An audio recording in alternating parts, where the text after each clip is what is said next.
Jewish legend of a eccentric sage named Hony. The story begins in the 1st century, and essentially there's a devastating drought that's threatening the generation, basically threatening Israel. And it's the generation right before Jesus comes. And so you had this horrible drought. All the prophets obviously haven't been heard from. They're gone. They're long gone. Nobody, essentially, that we know of has really heard from God. You know, it's that 400-plus little period between Old Testament, New Testament type of thing. We have no recordings of anything kind of going on.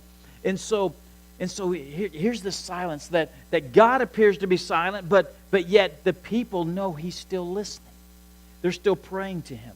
And so Hony comes into town knowing that this drought is devastating this generation of people. These people are not going to survive. And so Hony comes in, and he's got a 6-foot staff. And he comes into Jerusalem, and he walks into Jerusalem, and he gets there, and he takes that staff, and he sticks it to the ground, and he takes it, and he begins to make a huge circle all the way around where he's standing. And he stops. And he takes that staff, and he sets it to the ground, and he kneels. And he raises his hand up. By this time, the crowd is beginning to gather around him. Many people have known who Hony is, and they begin to kind of gather. And so Hony is there on his knees with his hands up in the air. And this is what he says. He says, "Lord of the universe, I swear before your great name that I will not move from this circle until you have shown your mercy upon your children." Hony says, "I'm not leaving right here, God, until you make it rain. I'm staying right here." After Hony had prayed this, pretty soon a sprinkle, and another sprinkle, and another sprinkle, and another sprinkle. And the people begin to get excited. They begin to celebrate. You know, this is the first moisture they had seen in over a year. But it wasn't enough. Hony wasn't satisfied. He continued to pray. He said, "Not for such rain have I prayed, but for rain that will fill cisterns, pits, and caverns."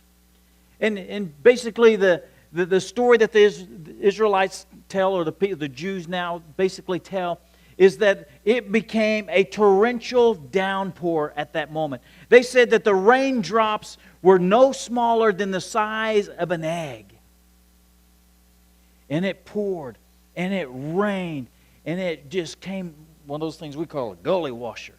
It rained so much that the people began to go up towards the Temple Mount because they were afraid it was going to begin to flood to a point that, that it would become a problem for them. Hony still in his place, still on his knees, still praying to God. Hony says this. He says, "Not for such rain have I prayed, but for rain of your favor, blessing and graciousness." The rain began to let up, and it became a steady rain. And it filled up the cisterns, and it filled up the taverns, and it filled this nation to a point where they survived. You see, the Sanhedrin questioned this miracle.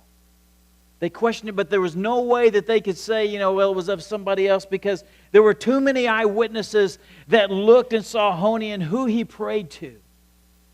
You see, he drew a circle, and he placed his trust in God, and he expected more.